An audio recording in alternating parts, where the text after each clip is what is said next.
CD4. 10.1. How well do you know your body? 1, Every day, the average person loses between 50 and 100 hairs, but you would have to lose over 50% of the hairs on your head before anyone would notice. Blondes have more hair, about 140,000 hairs on their head. Brunettes average about 110,000, people with black hair about 108,000, and redheads come in last with about 80,000 average hairs on their head. 2, The average adult heart is about the size of 2 fists. The main artery from the heart, the aorta, is about the diameter of a garden hose. The human heart creates enough pressure to squirt blood up to a distance of 30 feet. 3, Nerve impulses to and from the brain travel as fast as 250 miles per hour. The fastest messages are to the brain's pain receptors, telling you that that metal is hot. It's a common myth that we use only a small part of our brain. It may be as little as 10% when resting, but during the course of a typical day, we use 100% of our brain. 4, According to a study by the Mayo Clinic in the US, the 3 most common reasons for visits to the doctor are skin complaints, joint problems, for example arthritis, and back problems. Another common complaint is referred to by doctors as TAT, T-A-T-T, tired all the time. 5, Fingernails grow roughly twice as fast as toenails, and both now grow 25% more than they did 70 years ago as a result of our protein-rich diet. The fastest growing nail is on the middle finger. The longer the finger, the faster the nail grows. 6, Most people blink around 15 times a minute, but that reduces by a half when staring at a computer screen, which is why long-term computer users often suffer from dry eye syndrome. It increases when lying. Babies blink only twice a minute. 7, Children have 3 times as many taste buds as adults, which is why they often find bitter vegetables inedible and why older people enjoy them more. The number of taste buds varies widely between people, with some people having 4 or 5 times as many as others.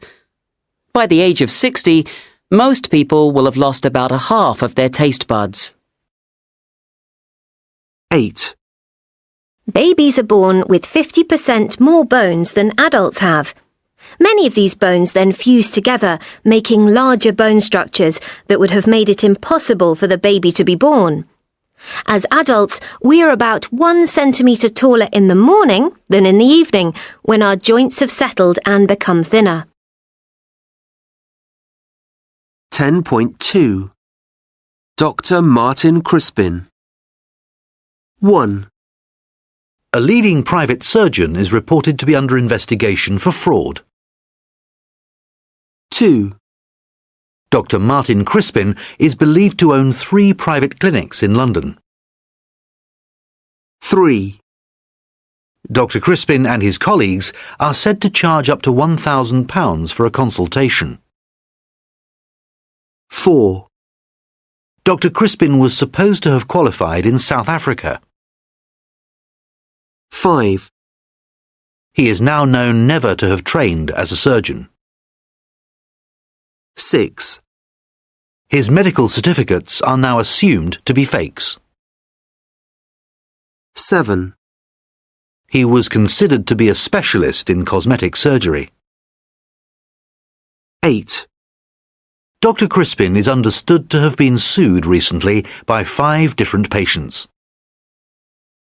9, 2 of his colleagues are alleged to have performed surgery while drunk.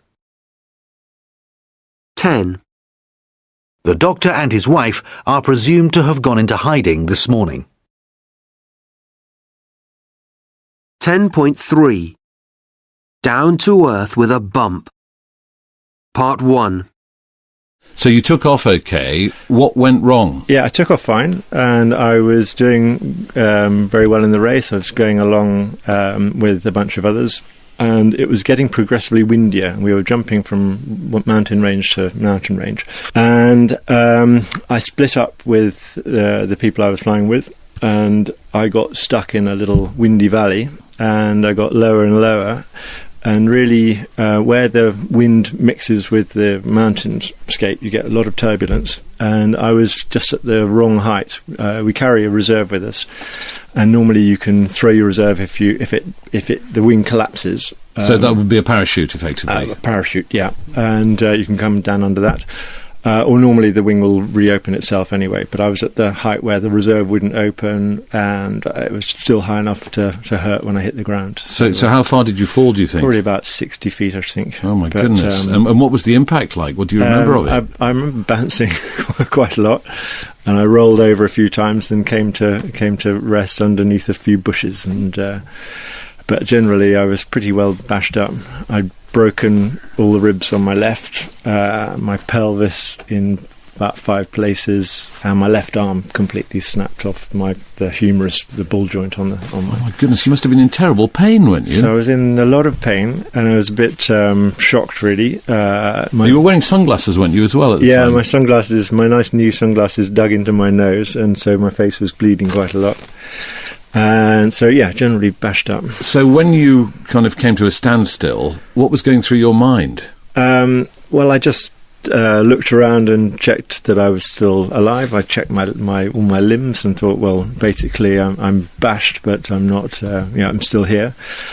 I had a strange thing where my eyesight started to degrade. I'd been looking around the clouds and the mountains just to see if anybody had seen me crash, and there was nobody. And then after a while, all I could see was maybe 100 yards into the grass, and then that came right down to just the twigs around me. And why was that happening? And it was shock. And I had this weird voice saying, "Oh, Guy, this is a classic sign of shock. You need oxygen now." And I said out loud, "Oh, that's lucky, I've got some oxygen with me."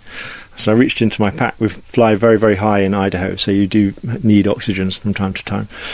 So reached into my pack, found my oxygen tube, turned it on full blast and snorted some of that, and 10 minutes later I was up. It was like a computer rebooting, and all my vision came back. And how did you know that? I didn't know it. It must have gone in at some point, yeah, and I'd remembered it. That's tremendous. That's very, quite very amazing. And did you have any way of calling for help? Did you have a radio? Did you have a mobile telephone? I punctured a lung as well, so I did yell help, but it didn't come out very loud.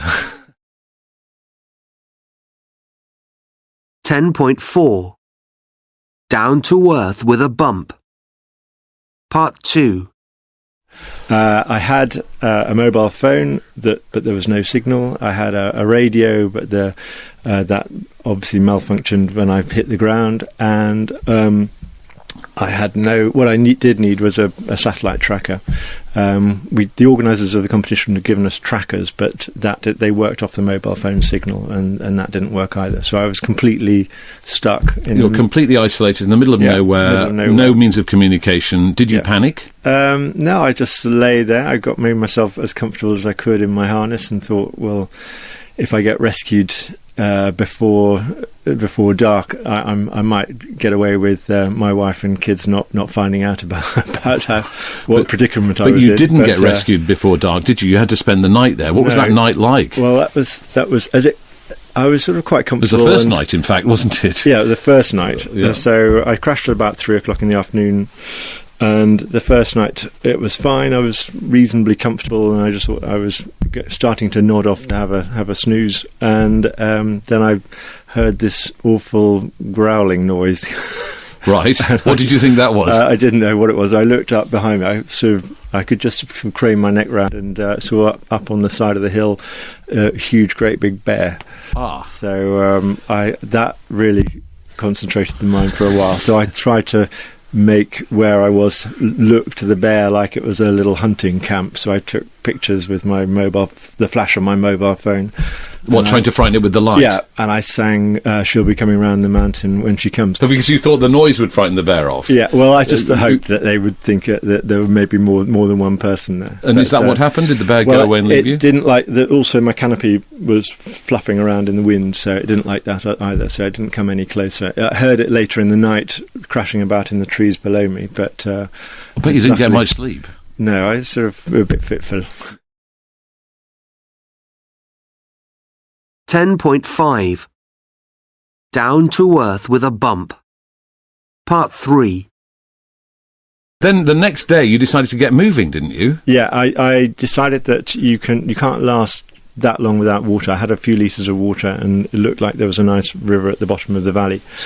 So I thought at least if I could get next to the water, I'd be fine. And how did you move, though? You'd broken your pelvis. Well, I pushed with my good arm and pulled with my legs, and I managed to make my way through the grass, and it was quite painful. But it was quite painful. It's setting my teeth on edge just thinking about that. But I got all the way down to the bottom of the valley, and it was completely dry. So I knew I had to start walking somehow. So I reached out a hand and there was this amazing stick. So it took me a couple of hours, very painful hours, to get to my feet. 2 hours to get to your feet? Yeah. But with the stick, I was able to make very slow progress. I move the stick, swing one leg, swing the other one, and on I go. And so I made about a mile that day. And... in the evening, the weather started to break down, and it's a very desert area. I mean, it hardly ever rains there, but that evening there was a huge thunderstorm. So I just lay on the ground and got completely drenched with this thunder and lightning going on all night. And what was the first clue that you might be going to be rescued? The first clue was the next day I heard a helicopter coming into my valley. At about 3 in the afternoon, and it came into my valley and then flew straight out the other side. So I just thought, well, they've missed me, and that's the end of that. But in fact, there was a friend of mine, Russell Ogden, a very old paragliding. He's a bit of a legend in paragliding world, and he had seen me out of the corner of his eye. He's got terrible eyesight, but he's still seen me. And he yelled at the helicopter pilot to go around. They went round and landed, and I didn't hear that because there was a bend in the valley, and they'd landed, seen my canopy, and landed by it. Russ jumped out of the helicopter, nearly broke an ankle, and then raced down. They saw my track and raced down the valley, trying to find me. And what did you find out later about the nature of the search operation that had been launched? Because I mentioned earlier, it was quite an extensive operation. Huge operation going on. I had no idea, but there were probably 100 people up in the mountains, all out on mountain bikes, and there were light planes up. There were just people on their days off who'd heard about it and were out looking. And it was when eventually I got found. The helicopter eventually came down the valley and did find me.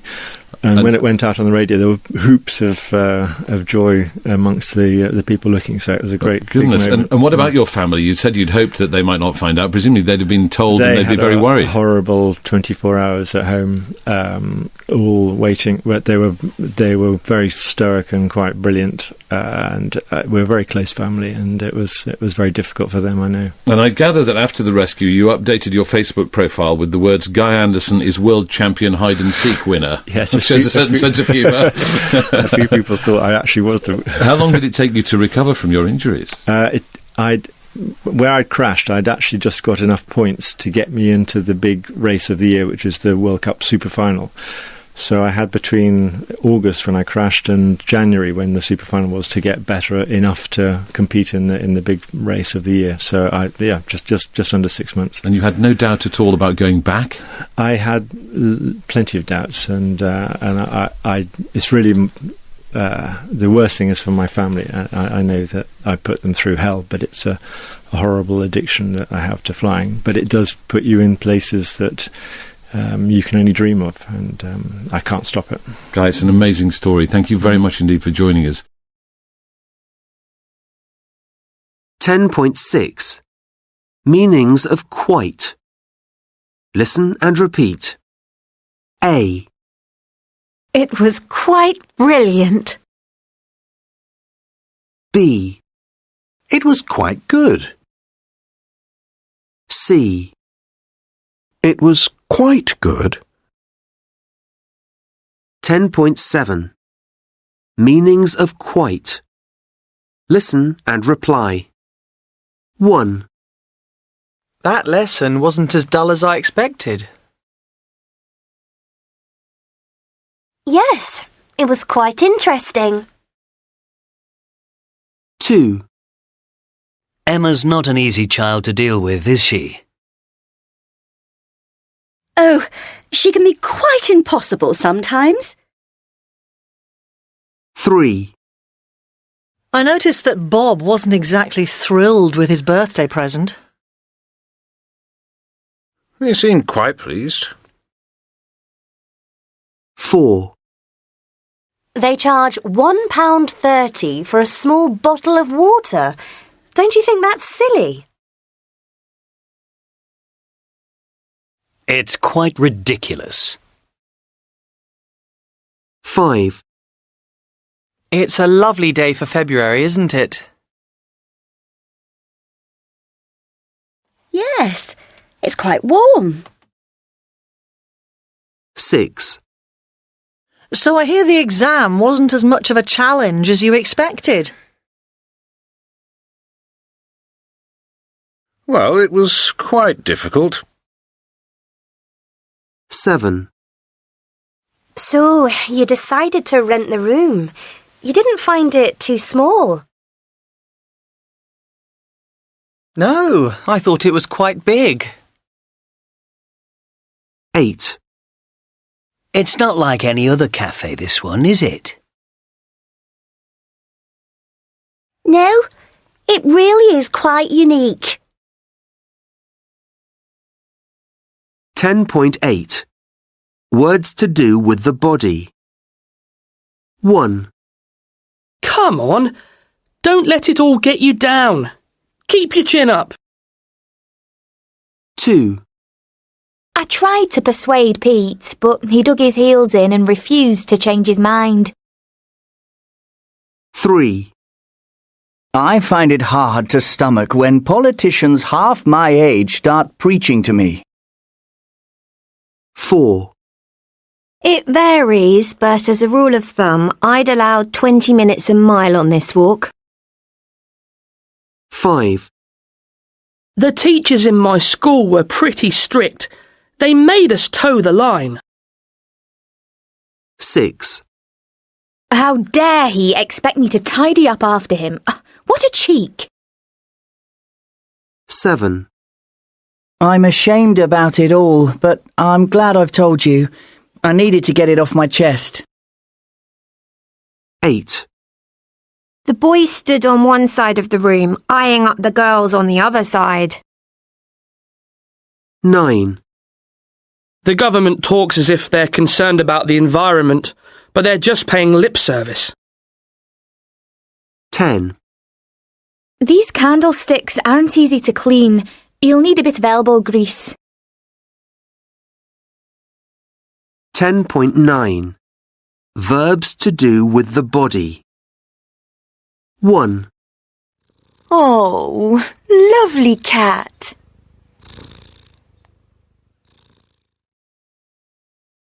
2. Oh, how lovely to see you again. Ooh. 3. Psst, look over in the corner at what that man's wearing. 4.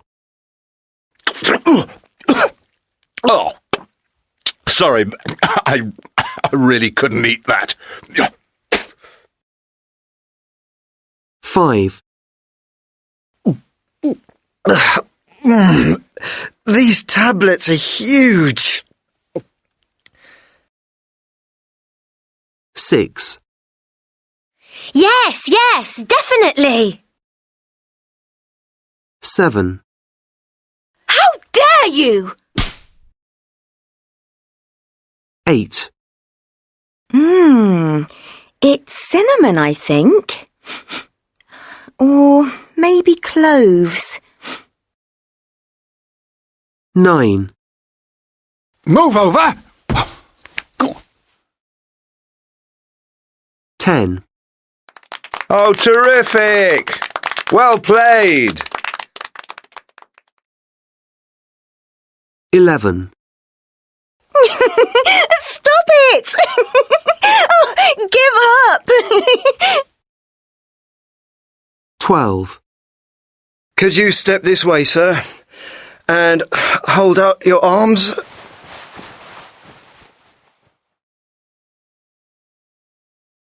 10.10 Intonation on question tags.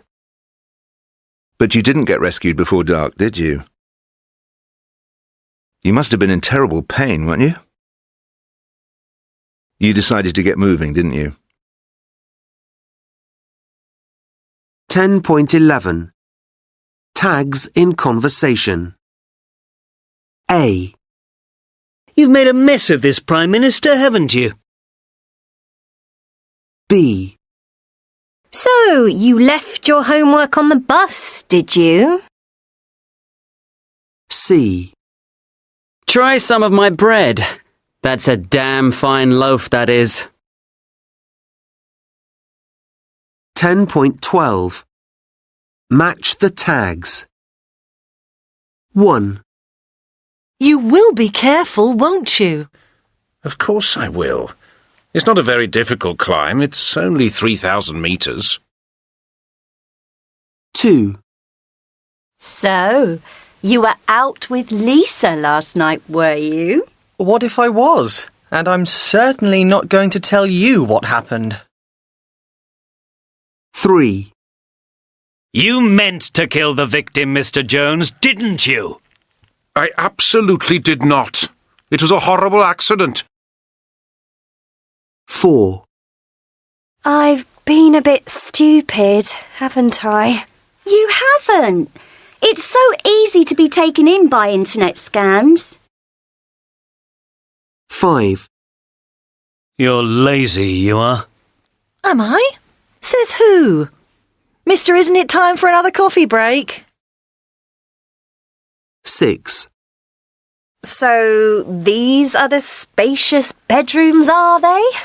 Indeed they are, though the other estate agent did describe them as compact. 7. That can't be right, can it? It is. We did have starters, and we've had quite a lot to drink.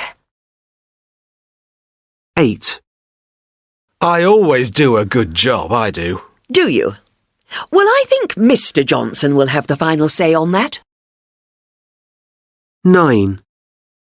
Oh, yeah. Camping will really appeal to Joe, won't it? Well, it will have to. We can't afford to stay in a hotel this year. 10. So that's all the help I'm getting, is it? It is, I'm afraid. I've painted 3 walls. I really have to pick up the kids from school now.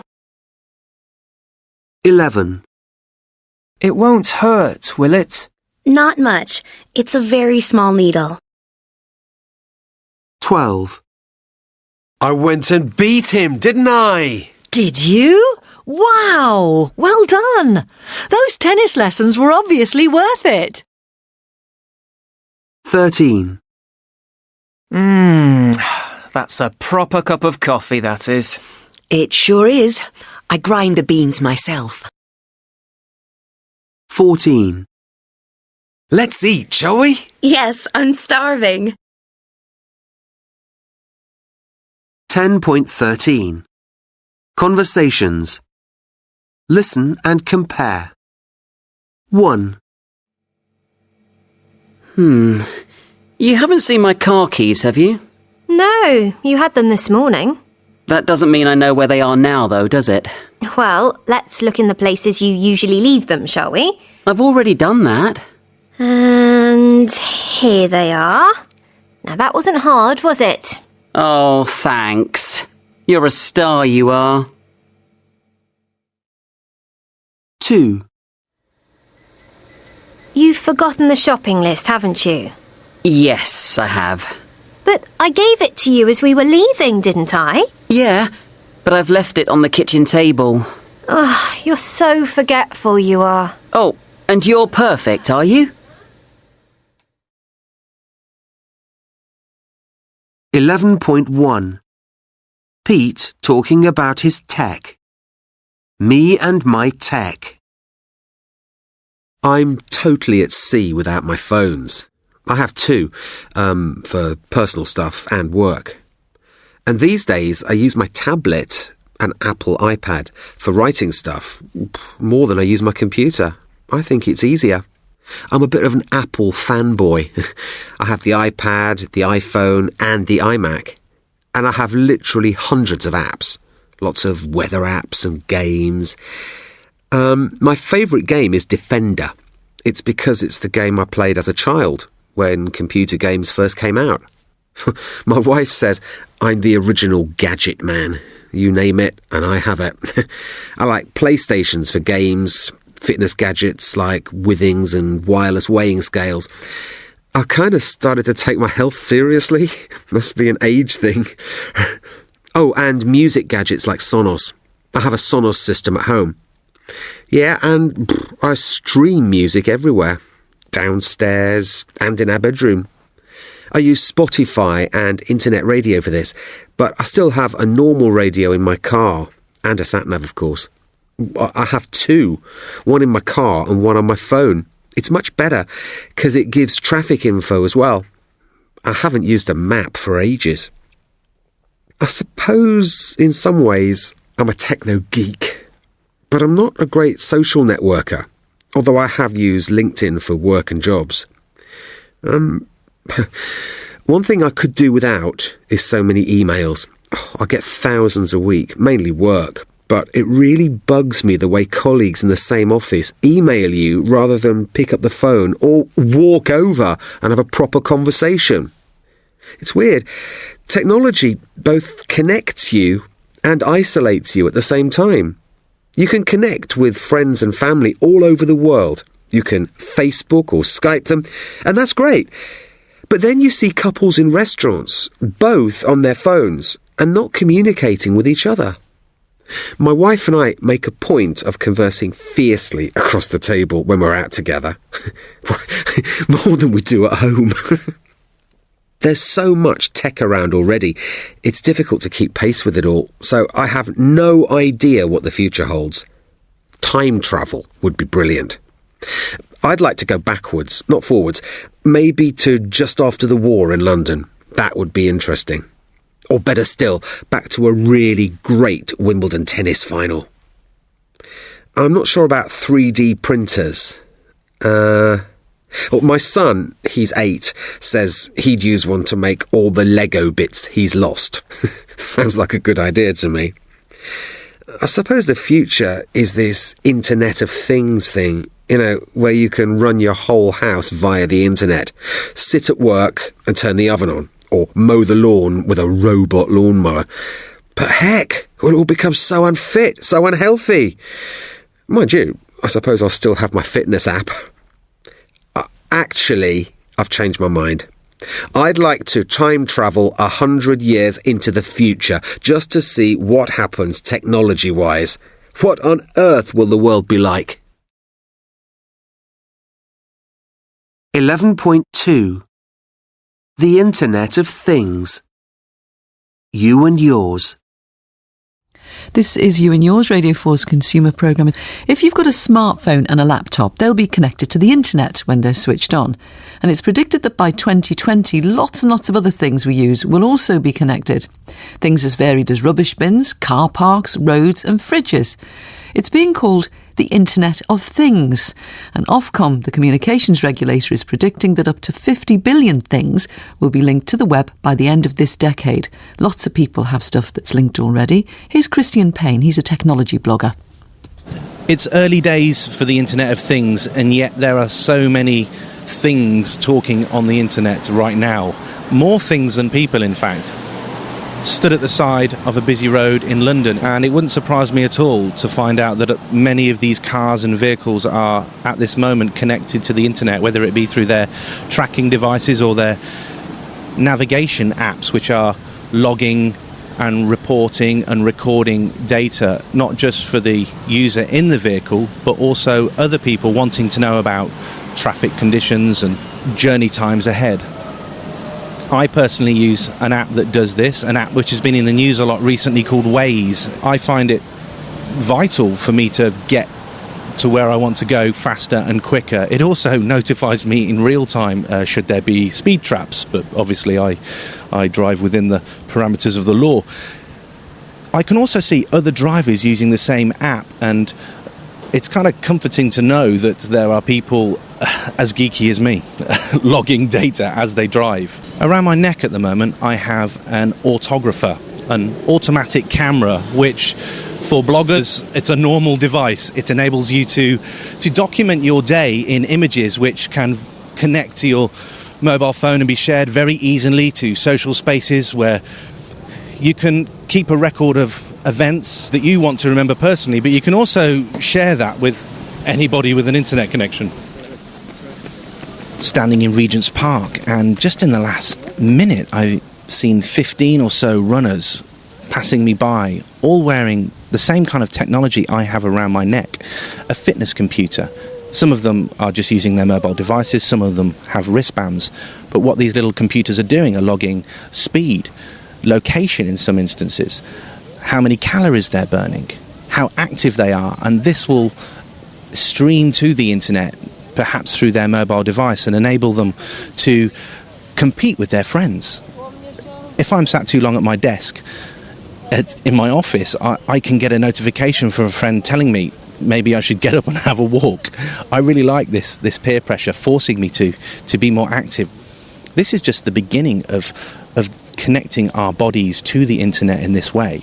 Health is going to be revolutionized by where we choose to place this data, whether it be with our local doctors or organizations who are researching anything to do with the body. Christian Payne, and we wondered if this technology is just for serious enthusiasts like him or for everyone, and we decided to ask William Webb. He's Deputy President of the Institute of Engineering and Technology. William, this talk of 50 billion devices by the end of the decade suggests some kind of revolution's about to happen to us. Do you think it is? I think it is, but it's more going to happen to machines than to us. Now, of course, we interact with machines a lot, so what we'll notice is lots of things just working better. Our car will take us better to the place we want to get to. Our washing machine will work better. But I don't think it will impact us as obviously and as immediately as something like the iPhone and the change to smartphones did. And indeed, the whole idea of this really is to work in the background to make our world a better, easier place to live in, rather than to be in our face the whole time.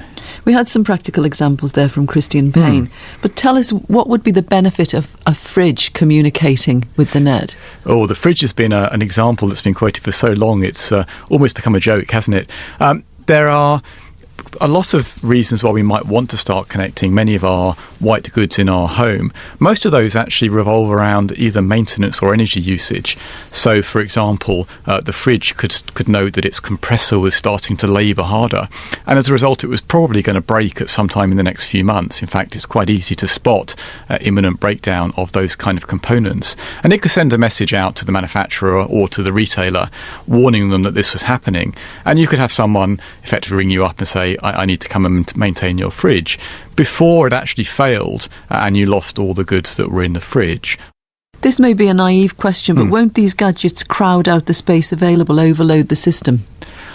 They could overload our existing cellular phone systems, which is why a number of people, including myself, are looking at alternative wireless technologies that are optimised very specifically for these machines. Now, some people worry that all this reliance on technology, even as we have it now, relying on the sat-nav rather than a map, that we are making ourselves vulnerable to attack. Are they right?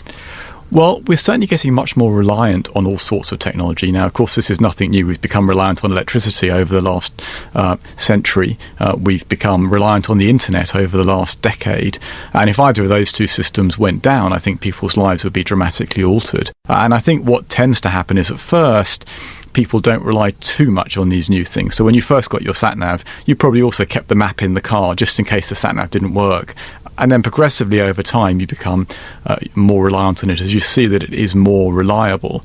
But we do need to make sure, absolutely, that we are safe against all kinds of potential failure, either from terrorists or failure that might be caused by software errors or lack of electricity or similar kinds of things. William Webb, we must leave it there. William Webb, Deputy President of the Institute of Engineering.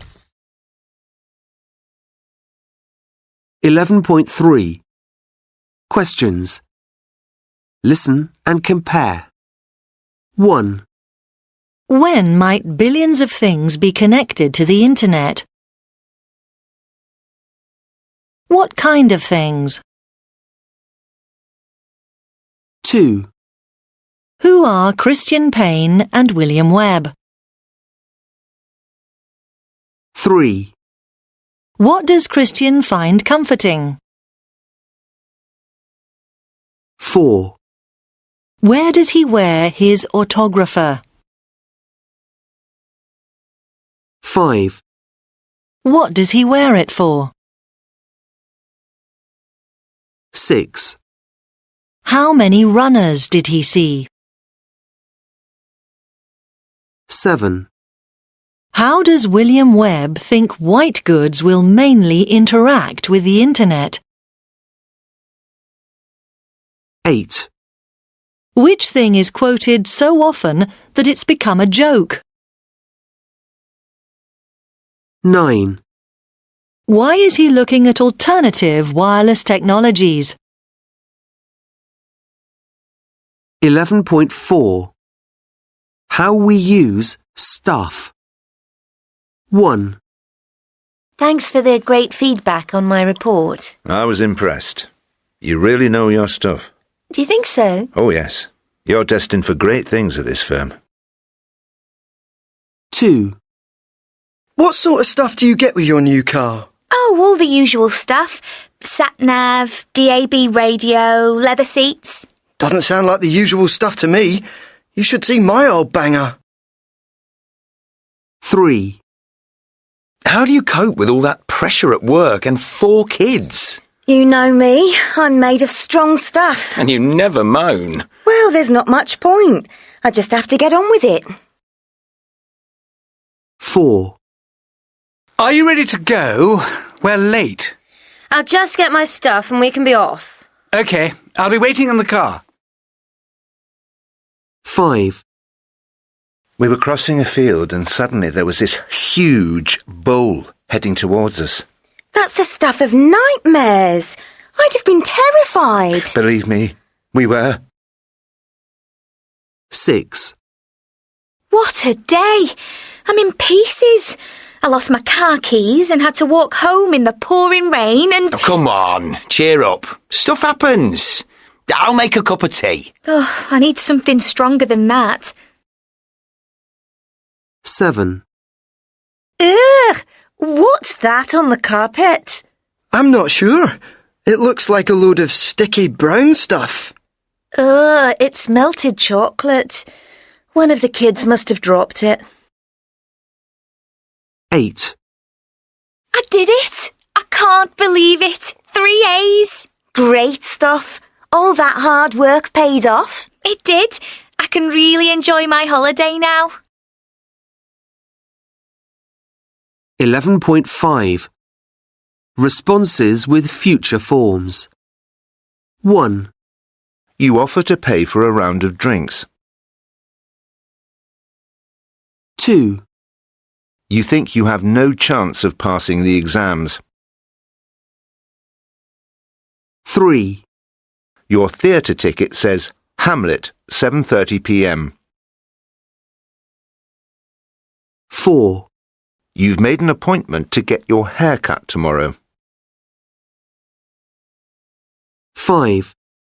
You arranged to help your friend move flat, but now you find you can't. 6.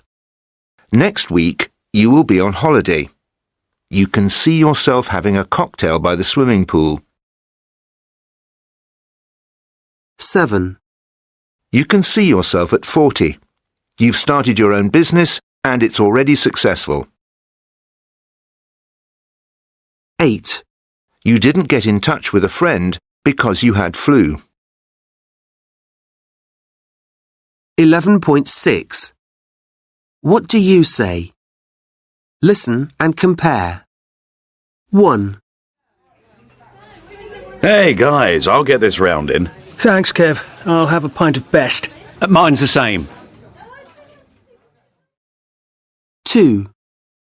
I really don't think I have a chance of passing the exams. I'm definitely going to fail. No, you won't. You say that every time and you do brilliantly. 3. Hurry up, the play starts in half an hour. I can't find my ticket anywhere. We don't have them. We booked online. We're collecting them at the box office. 4. I know, my hair's a mess, but I'm getting it cut on Saturday. Not before time. You can talk, look at yours.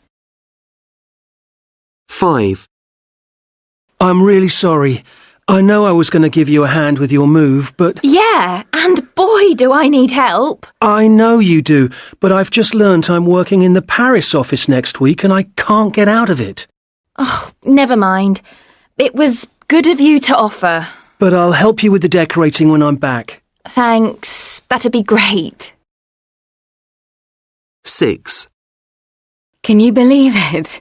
This time next week, we'll be sipping cocktails by a swimming pool. Yeah, before going out for an amazing meal in an amazing restaurant overlooking the sea. And paying amazing prices. 7. I'm aiming high. By the time I'm 40, I'll have set up my own business and I'll be earning a fortune. Wow, you've really got your future sorted. Yeah, I simply won't consider failure. I admire your confidence. I haven't a clue what I'll be doing when I'm 40. 8. I'm so sorry. I was going to get in touch and say let's meet for coffee, but I've had flu. Not to worry. I'll meet you next week. Just say where and when. Well, I was going to suggest the Cafe Nero, near your work. Fine. Is Tuesday okay for you? 11.7. Antonyms. Listen and compare. 1. One of my cats is quite tame and domesticated. Ouch! The other is totally wild. You can say that again. 2. I've always been successful at work, but my private life is a total failure. Oh, you're being very hard on yourself. 3. His ability to make money is admirable. However, I have nothing but contempt for the appalling way he deals with his employees. I agree 100%. 4. At first, they thought it was a genuine Da Vinci sketch, but it turned out to be a fake. What a blow! 5. I find it difficult to relax. My life is so hectic. So much to do, so little time. You've got to learn to slow down. 6. I was sure I'd seen her before. I didn't recognise her face, but her voice was familiar. Who was it then? 7. This road is straight for a while, but then it winds uphill for 2 miles. This is the last cycling holiday I have. 8.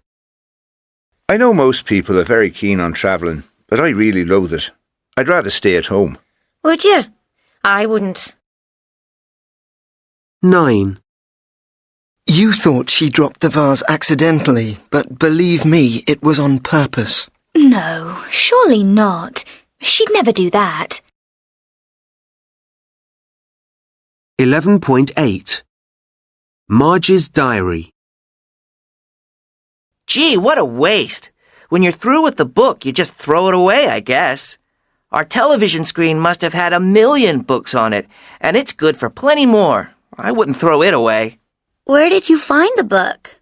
In my house, in the attic. What's it about? School. School? What's there to write about school? I hate school. Why would anyone write about school? Because it's not our kind of school, stupid. This is the old kind of school that they had hundreds and hundreds of years ago, centuries ago. Well, I don't know what kind of school they had all that time ago. They had a teacher? Sure, they had a teacher, but it wasn't a regular teacher. It was a man. A man? How could a man be a teacher?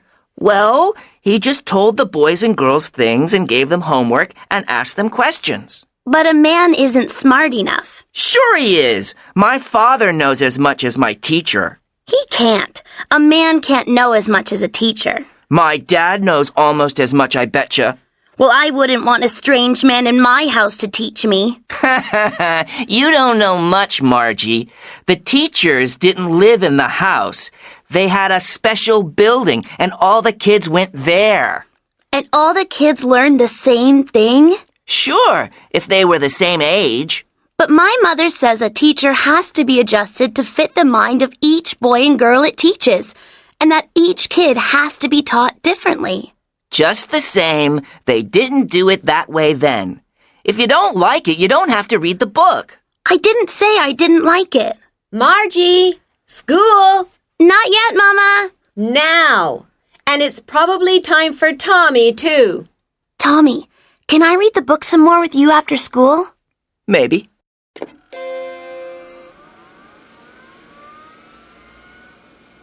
Today's arithmetic lesson is on the addition of proper fractions.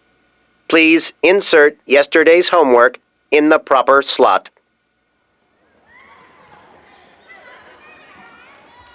Oh. When we add the fractions, 1/2...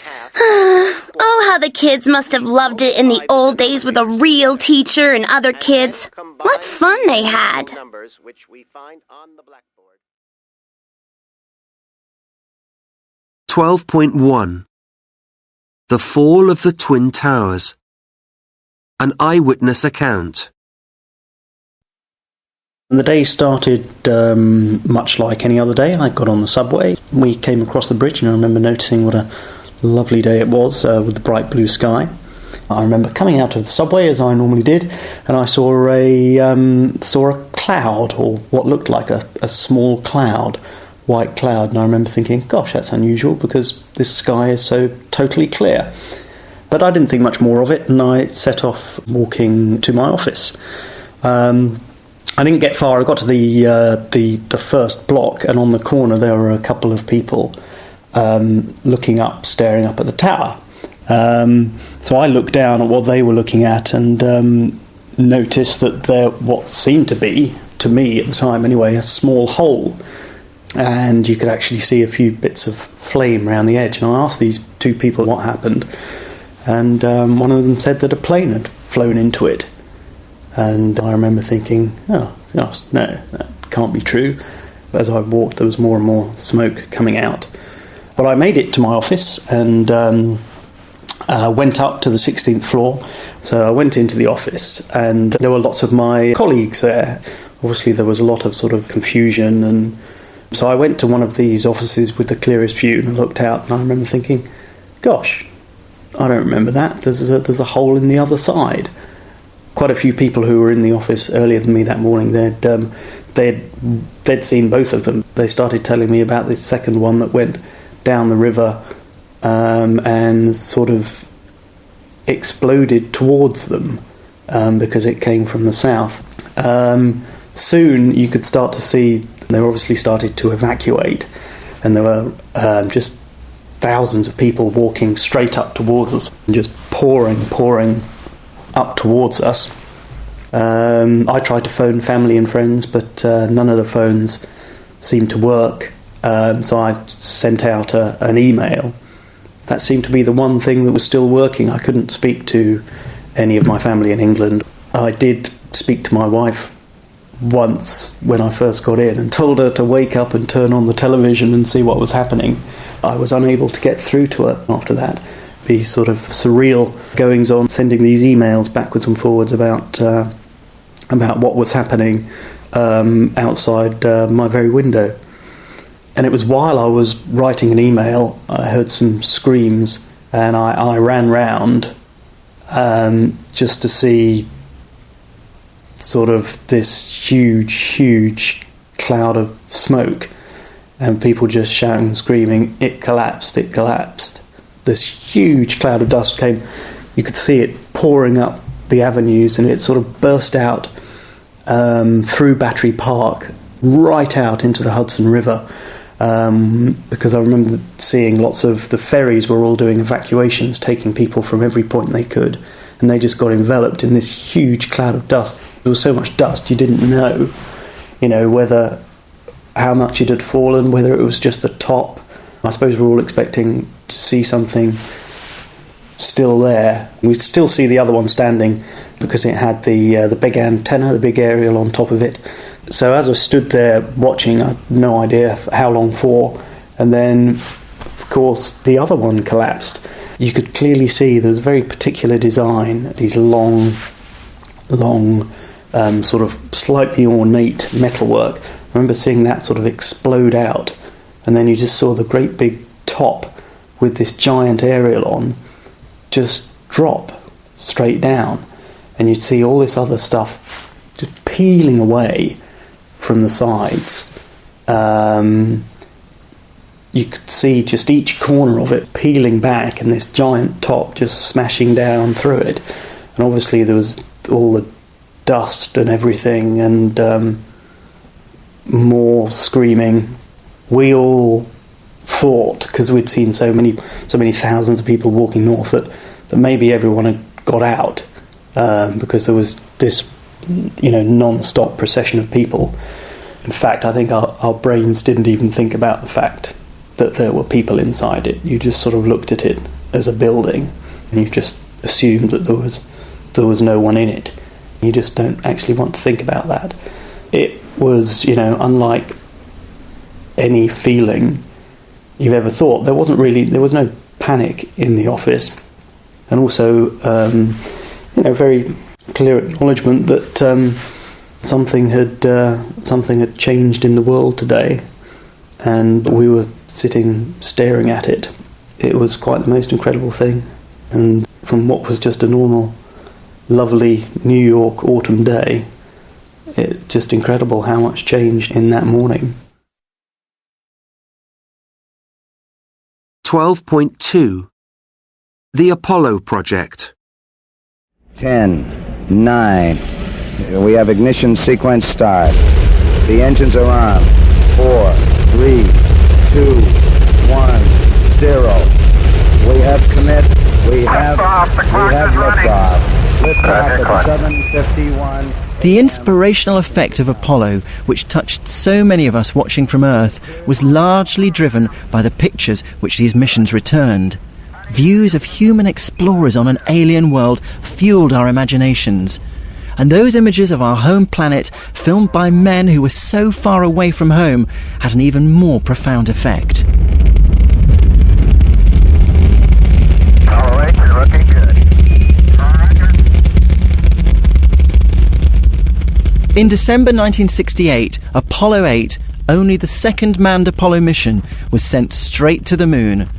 It was the first time any astronauts had left low Earth orbit, and if everything went to plan, Frank Borman, Jim Lovell and Bill Anders would become the first humans to see the far side of the moon with their own eyes. Actually, I think the best way to describe this area is a vastness of black and white.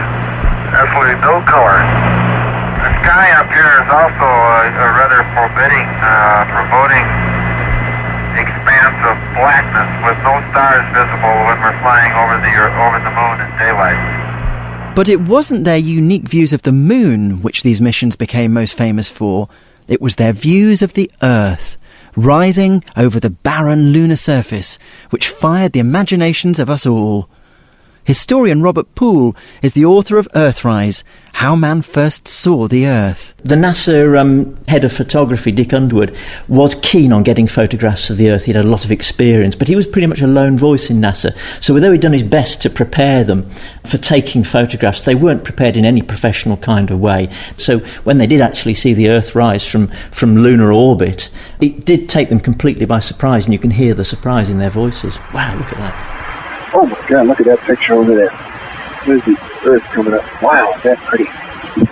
Yes, it's about the fourth orbit or something, isn't it? And there's a real scramble for the camera and some colour film, I think.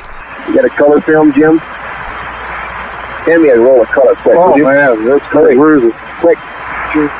Down here? Yes, they didn't have a camera ready. They only had black and white film in the one that they were using. The spaceship had only just turned around to face the right way. They were busy doing something else, and suddenly one of them said, "Look, there's the Earth." What in retrospect was the most significant moment, possibly the entire Apollo program, looking back and seeing the Earth in context. The fact that no one planned those pictures seems extraordinary now. But the astronauts' encounter with the Earth would inspire future Apollo crews to look back with new eyes on their home planet. Yes, everything's looking good here, Apollo 9. Okay. We'll try to have your cutoff time shortly.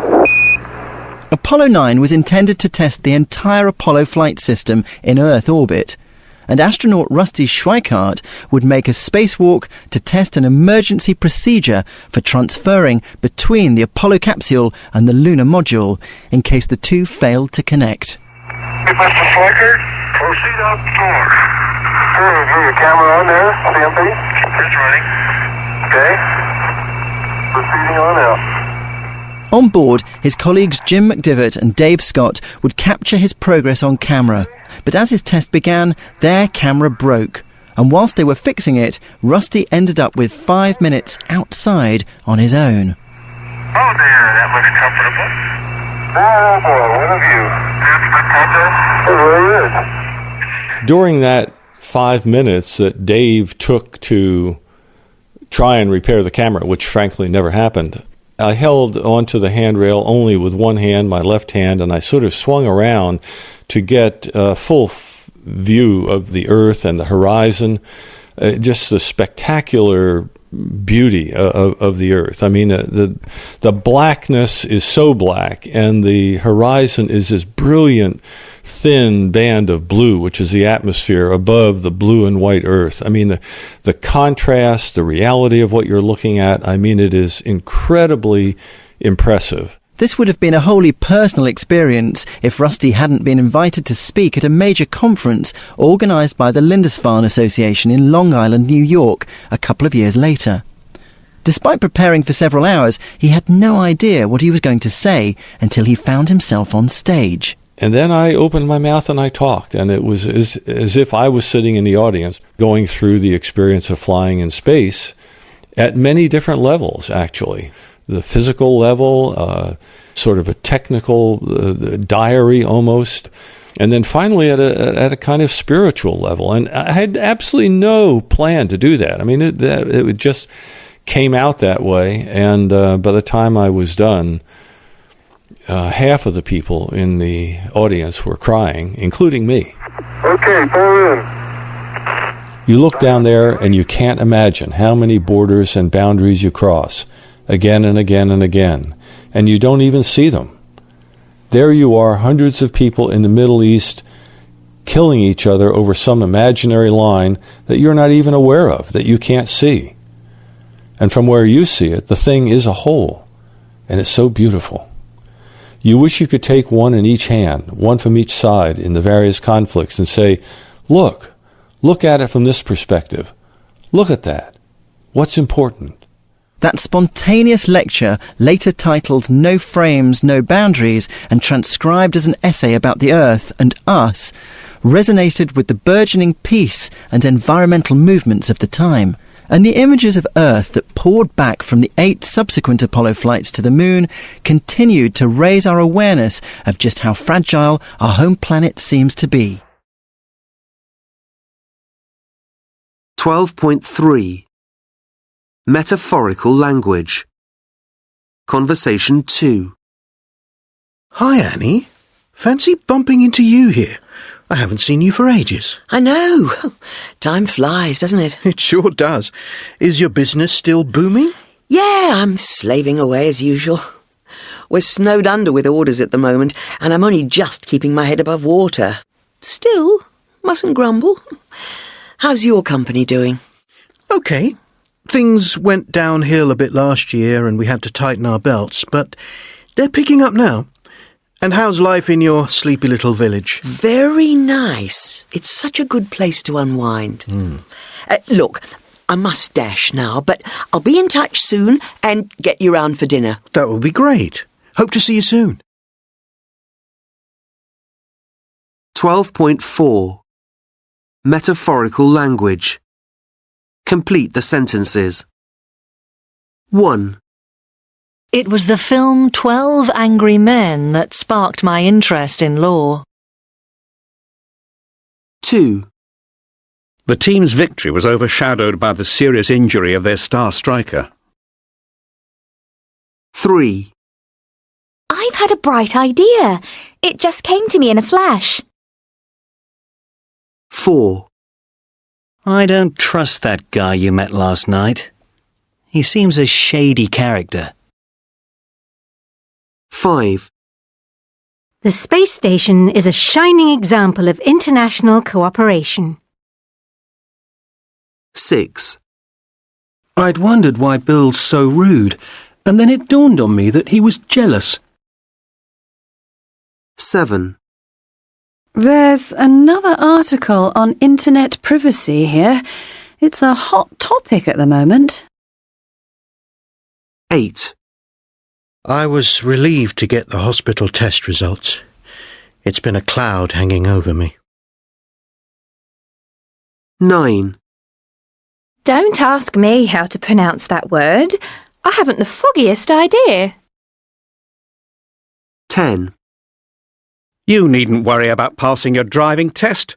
It'll be a breeze for you. 11, It was a whirlwind romance, and Steve and Linda were married within 6 weeks. 12, I knew this would be my new home, and a feeling of happiness flooded through me. 13, My job interview lasted over an hour. They gave me a really good grilling. 14, I'm struggling in this job. I think I've bitten off more than I can chew.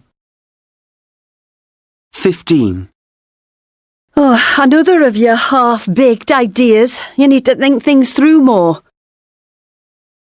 16, Jones's athletics career ended on a sour note when he failed a drugs test.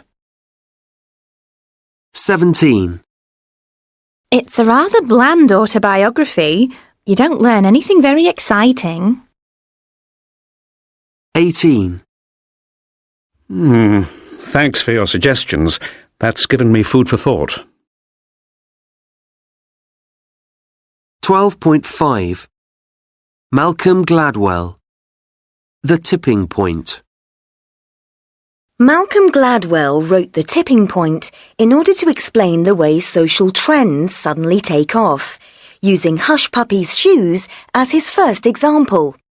Until their comeback in the late 90s, Hush Puppies had been a dying brand, owing to the fact that they were seen as old-fashioned. After a few young hipsters began wearing them in the clubs of Manhattan in 1995, though, the fashion began to spread.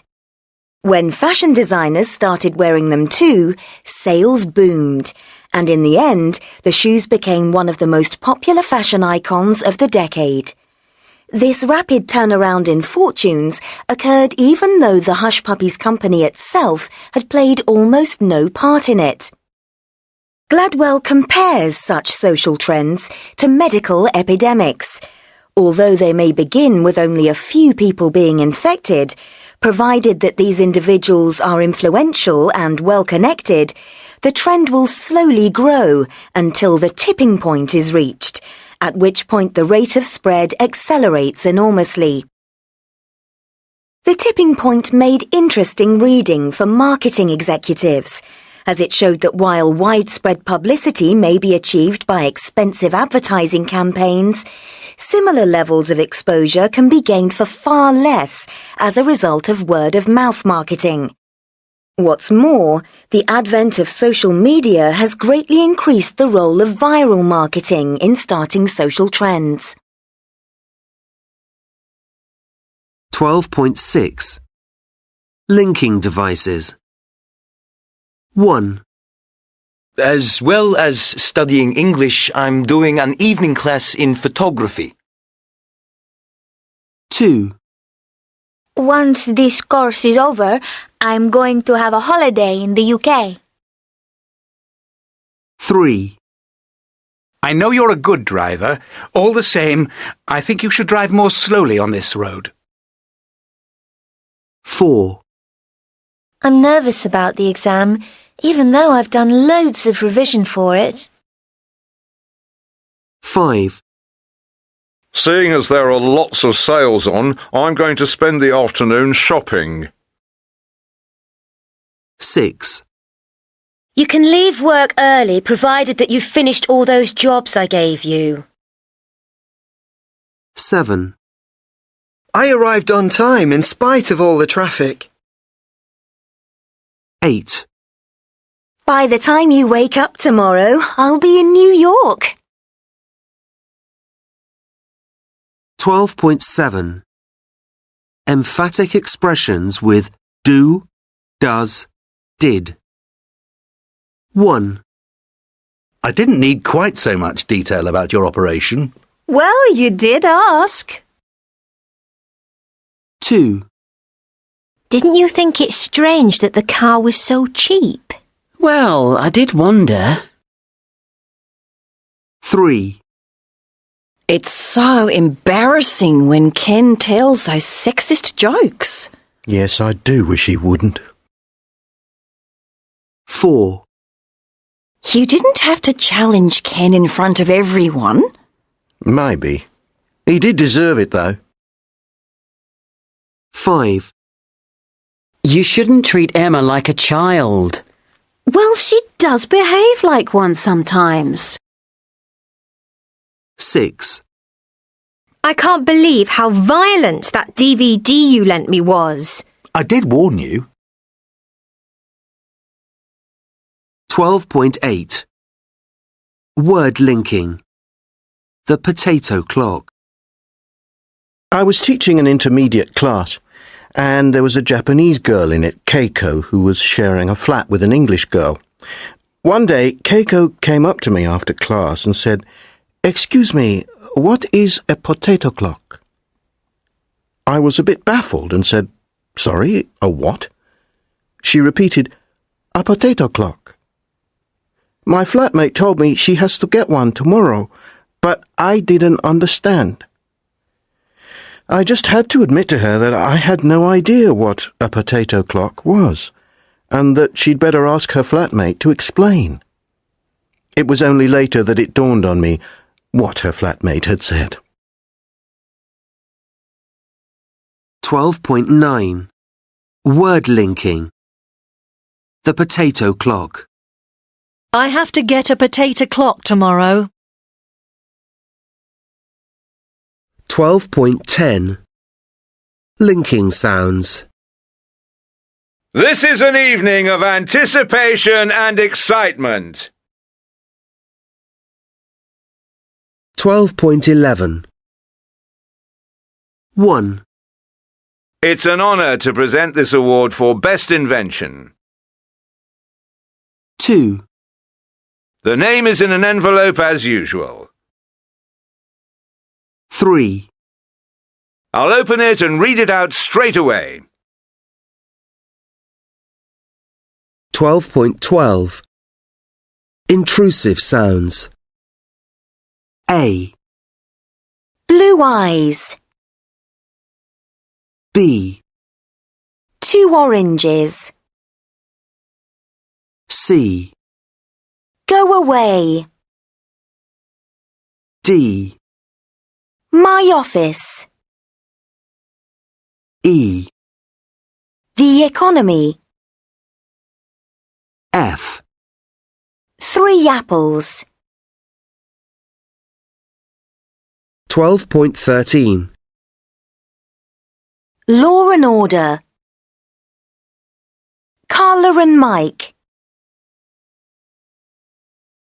12.14 Linking and intrusive sounds. 1, Anna and I are off to eat out in Oxford. 2, Although it's the obvious answer, it isn't the easiest option. 3. My aim is to sit on this sofa all evening and watch action and adventure movies. 12.15. JOHNSPEARS.